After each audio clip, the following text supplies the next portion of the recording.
Hola, buenas tardes compañeros. Mi nombre es Andrea Orozco Llamas, ya todos me conocen. Y junto con mi compañera Karen Jacel Moreno, vamos a explicar el día de hoy el monopolio.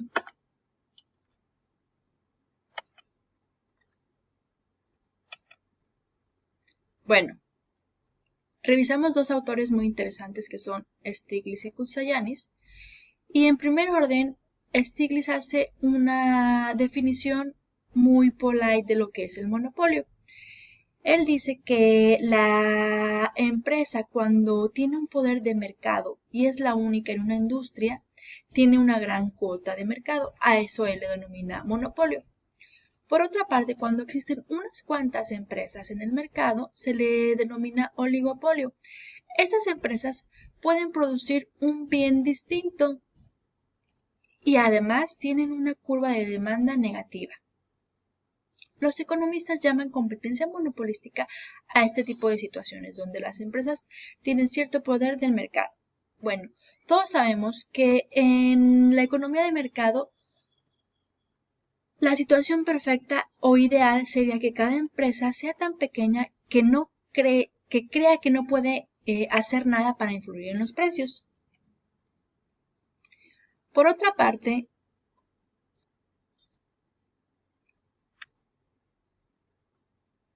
Koutsayanis hace una clasificación de mercados y unas definiciones más exactas de lo que es oligopolio, monopolio, competencia perfecta y competencia monopólica.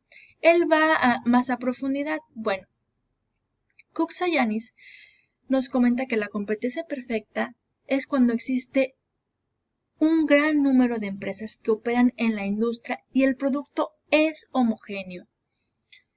Cada empresa considera que puede vender la cantidad de producción que desea al precio vigente en el mercado, el cual no puede ser afectado por el productor individual, es decir, nadie tiene un poder de mercado sobre los precios. Los productos de las empresas son sustitutos perfectos, es decir, tú puedes comprar cualquier bien y va a ser exactamente igual al de otra empresa y viceversa.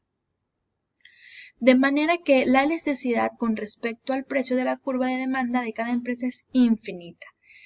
Por otra parte, cualquier empresa que pueda entrar al mercado es libre de hacerlo, es decir, no existe ninguna barrera. A diferencia de la competencia monopólica, hay un número grande o pequeño de empresas, pero su producto está un tanto diferenciado, es decir, que sí tiene características diferentes. No es el mismo comprar un producto en una empresa que en otro. Por su parte, existen sustitutos cercanos, pero ya lo comentamos antes, es diferente.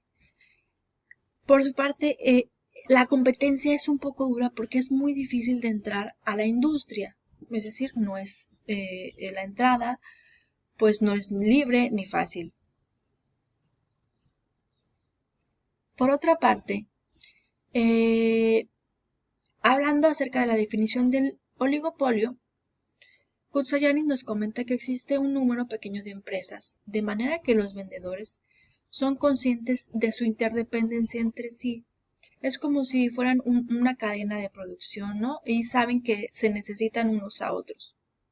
La competencia no es perfecta y sin embargo la rivalidad entre las empresas es alta. Bueno, pues cada empresa quiere tener su cuota de mercado. Es difícil que venga otra empresa y que se los quiera quitar. Ellos van a luchar para mantenerse en el mercado. Esos productos pueden ser homogéneos o diferenciados. Bueno, en el monopolio tenemos la característica es que solamente una empresa está operando en la industria y no existen sustitutos cercanos para el producto del monopolista. La demanda del monopolista coincide con la demanda de la industria, que tiene una elasticidad con respecto al precio final. La entrada al mercado está bloqueada. El monopolio bilateral, por su parte, podemos decir que se encuentra en un mercado que consiste en un único vendedor y un único comprador. Hablando del equilibrio del monopolista, podemos afirmar que existe un equilibrio de corto plazo y un equilibrio de largo plazo. Bueno, ¿en qué consiste el equilibrio de corto plazo? El equilibrio de corto plazo significa que la empresa va a maximizar sus beneficios de corto plazo si se cumplen las dos condiciones siguientes. El costo marginal debe de ser igual al ingreso marginal. La pendiente de la curva de costo marginal es mayor que la curva del ingreso marginal en el punto de intersección. Por otra parte, el equilibrio a largo plazo es cuando las empresas tienen tiempo para expandir su planta o para utilizar el nivel que maximice sus beneficios. No obstante, si la entrada de otras empresas al mercado está bloqueada, no le es necesario alcanzar una escala óptima. Bueno, ustedes se preguntarán, pero ¿cuáles son las razones de que existe una competencia limitada? Bueno, las razones es que los costos medios de producción disminuyen a medida que una empresa produce más. Las grandes empresas tienen una ventaja competitiva frente a las pequeñas. Esto quiere decir, bueno, en economías de escalas, mientras las empresas produzcan mayor cantidad de bienes o servicios,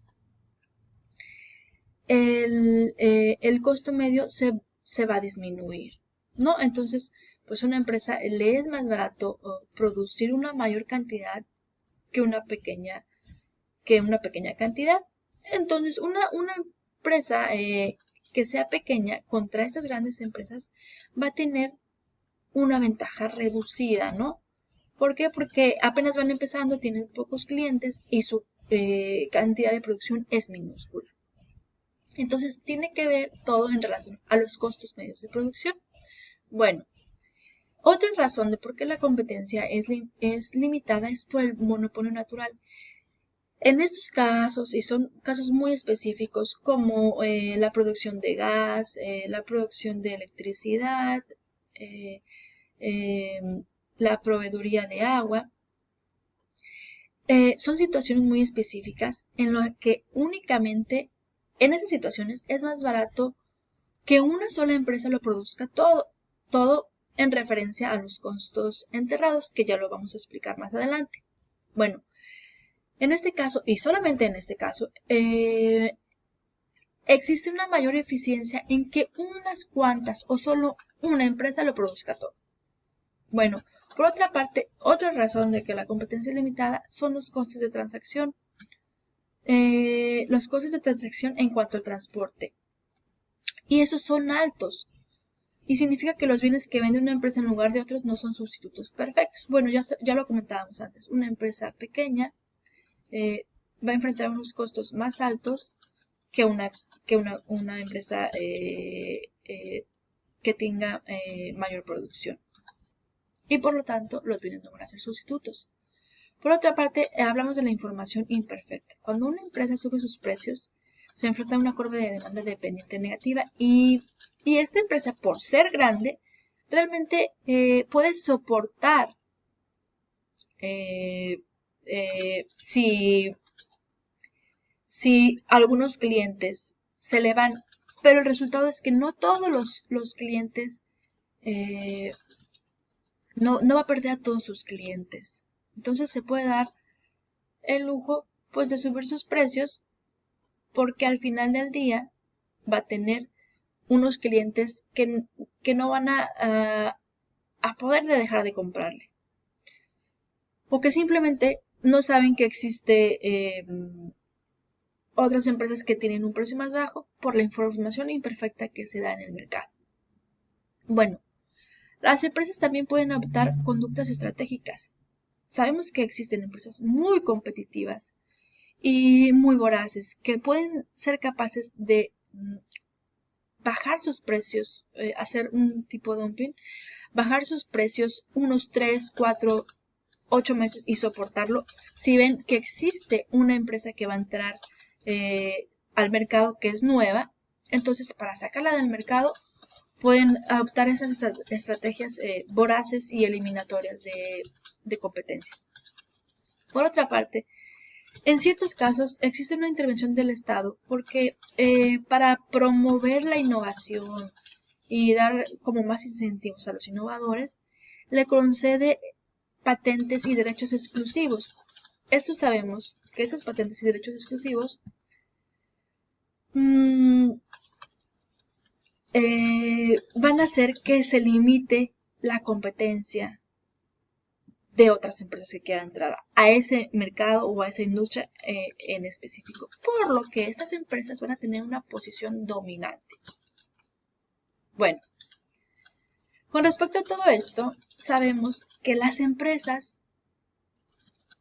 y las economías de bienestar radican en que sean eficientes en el sentido de Pareto. Bueno, para que la eficiencia de Pareto se dé, se deben de cumplir ciertas condiciones.